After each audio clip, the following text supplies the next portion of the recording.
उंडा घ्यायचा, त्या मशीन मध्ये असं टाकायचं, अशी मशीन दाबायची, पापड तयार. चपात्या बनवायची मशीन आली आहे, चपात्या बनवायची. पूर्वीचं काळ लय वेगळा होता, आता प्रत्येक यंत्र निघालं. उंडा घ्यायचा, मशीन मध्ये टाकायचा, चपात्याच चपात्या अशा बाहेर. आपण जर पंढरपूरला भक्ती निवासला जेव्हा गेलो, गजानन महाराज संस्थानला, शिर्डी संस्थानला, तर त्या भक्ती निवास मध्ये बरेच मंडळी साक्षीदार आहे. त्या भक्ती निवास मध्ये अशा मोठ्या मोठ्या मशीनी चपात्या बनवायच्या आहेत का? अशा मान हवं. पुरणपोळी बनवायची मशीन आली, घेतली का? नाही, घेऊन टाका. इकडून पुरण टाकायचं, इकडून उंडा टाकायचं, असं दाबायचं, पुरणपोळी तयार.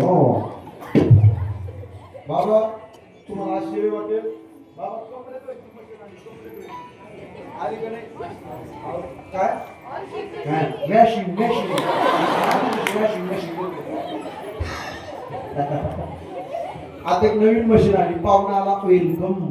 पाहुणा मला जेवण करायचं, 2-3 भावांनी पाहुण्याला धरायचं, मशीन मध्ये टाकायचं, पाहुणा पान खाऊनच पाहायला आला. अशा काळात तुम्ही आम्ही एवढा मोठा खर्च करतो, टाळी वाजवा, बेस्ट करू.